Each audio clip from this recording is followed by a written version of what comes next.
لأنه حتى في حضور جماهيري لمؤازرة المنتخب في كانساس. هذا اللقطات لأنه حتى في حضور جماهيري لمؤازرة المنتخب في كانساس تدريباته في كانساس سيتي.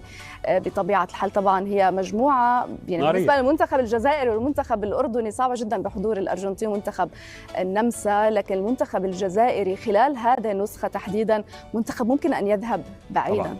المنتخب الجزائري في آخر 4 منتخبات في 4 مباريات ودية لم يخسر، فاز على غواتيمالا بسباعية، تعادل مع الأورغواي، وهزم من؟ هولندا، أحد أفضل وأبرز المرشحين للتتويج باللقب، وأخيرا سحق بوليفيا التي كانت قاب قوسين من أن تتأهل إلى كأس العالم. أنا صراحة متفائل بمنتخب الجزائر، أرى أن منتخب الجزائر قد يكرر إنجاز منتخب المغرب.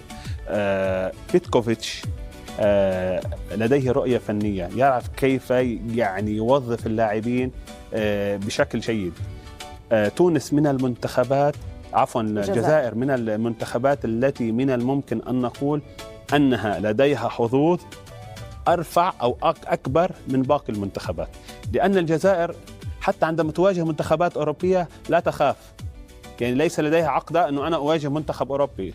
حتى ضد هولندا كثيرون انتقدوا الخطة الدفاعية التي لعب فيها بيتكوفيتش، أنت تواجه هولندا صحيح.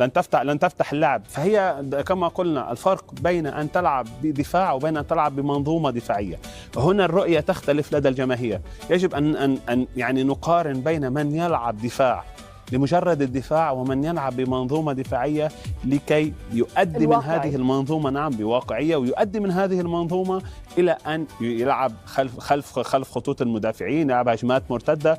بالنهاية هناك فارق إمكانيات، ولكن أنا يعجبني جدا المدرب واللاعبون واللاعبين والذين يكون لديهم طموح. أنا لا يعنيني مثلا هناك فيديو منتشر لإبراهيم ماذا عندما سئل هل ستفوزون على ميسي، هو قال نحن قادرون على الفوز على ميسي والأرجنتين. كثيرون قالوا أن يمزح. أنا وجهة نظري لم يكن يمزح، هو يرى أن بهذه التشكيلة وبهؤلاء اللاعبين قادرون منتخب الجزائر على أن يواجه أي منتخب. وللعلم أن السعودية هزمت الأرجنتين مع ميسي صحيح. وعندما كان لدى ميسي الشغف 100%، الآن ميسي ليس لديه. أنا لا أقول أنه لا يريد أن يفوز بكأس العالم مرة ثانية، ولكن الحافز كان أكبر ربما 2022. نعم. هو كان كل الحافز في 2022. نعم. سنستمع الآن مشاهدينا لحديث بعض الجماهير الجزائرية التي كانت موجودة في كانساس سيتي لمتابعة تدريبات المنتخب الجزائري. 1 2 3